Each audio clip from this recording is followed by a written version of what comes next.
So, what could the phone in your hand possibly have to do with, say, the highest choirs of heaven? Well, maybe more than you'd think. Today, we're going to explore this timeless human quest to connect with the divine, and we'll journey from 21st century apps all the way back to the ancient and frankly fascinating world of angels. Okay, so here's our roadmap for this explainer.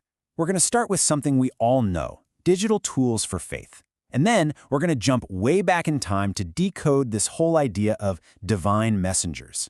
From there, we'll map out the celestial hierarchy, look into what it even means to hear revelatory voices, and then wrap it all up by seeing how archangels can show up in everyday life. All right, first up, let's ground ourselves right here, in the now. You see, in the 21st century, technology hasn't pushed faith aside, not at all. For literally millions of people, it's actually become one of the main ways they live it out. I mean, there's been a total explosion of these kinds of online resources. You've got apps and websites like YouVersion, Bible Gateway, Crosswalk, you name it. And they're all designed to do one thing, make Scripture super accessible and, actually applicable to your daily life. We're talking everything from deep dive Bible studies to just a quick devotional on your phone. And the scale here, it's just staggering, really. The YouVersion Bible app, just that one app, is on over 500 million devices worldwide. I mean, think about that. That's a massive number of people finding guidance, a kind of digital connection to the divine, right there on their screens. So that brings up a really big question, right? Before an app could just ping you with a verse of the day, how did people get that divine communication? What were the channels? Well, for thousands of years, one of the most powerful answers to that question was angels. Okay, so let's get into it. And when we talk about angels, let's be super clear. We are not talking about the cute, chubby little cherubs you see in Renaissance paintings. Nope. We're talking about something way different. Beings with incredibly deep theological roots and a very specific, very crucial job to do. So at its absolute core, the word angel actually comes from the Hebrew word for messenger. And that's exactly what they are. In the Abrahamic traditions, we're talking Christianity, Judaism, and Islam, they're seen as these purely spiritual beings that have their own intellect and will, and their main job, their whole purpose, it's to be the intermediaries, the messengers from God to us. And this is where things get really interesting.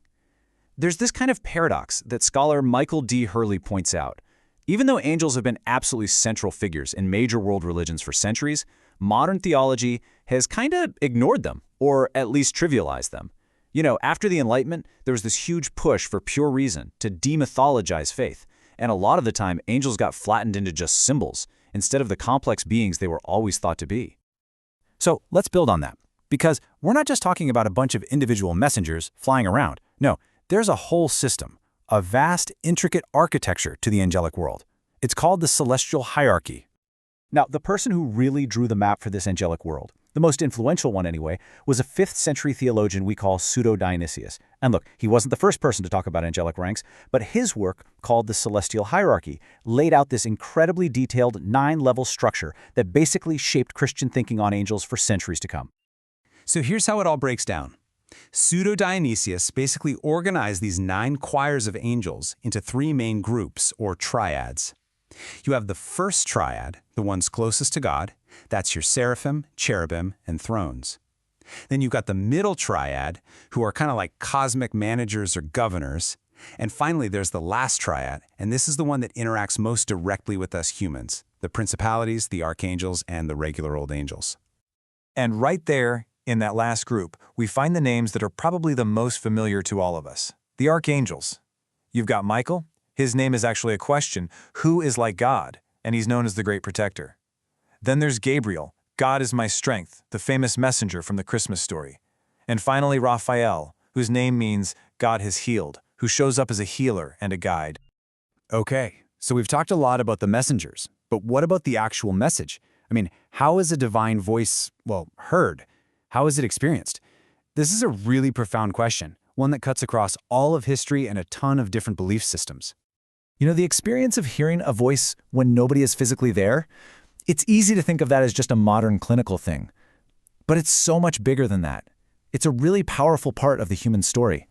History is just filled with accounts of people, we're talking prophets, saints, mystics, who said they received guidance or warnings or huge revelations in exactly this way.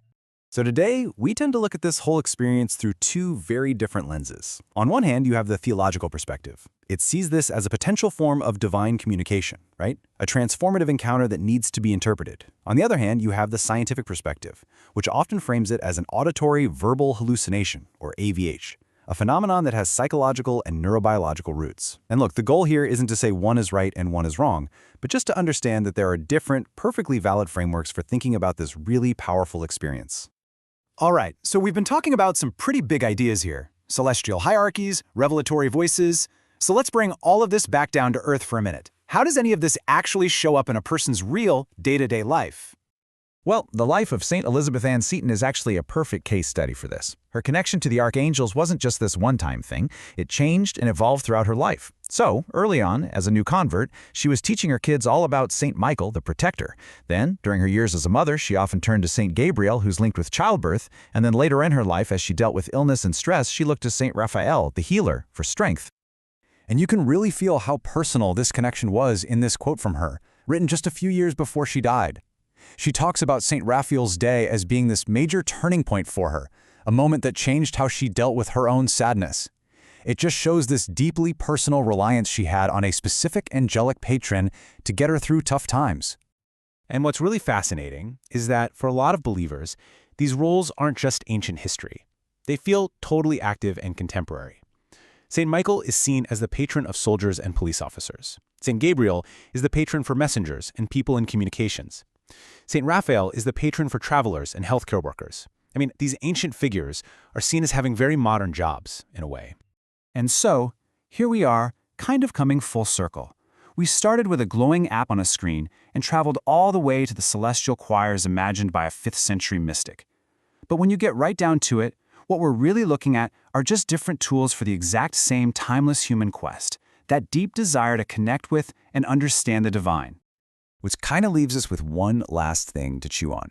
In our world, a world of instant information and scientific explanations for everything, what place is there for these ancient concepts of celestial messengers? How does an idea like a celestial hierarchy fit into our modern search for meaning? It's a great question to think about.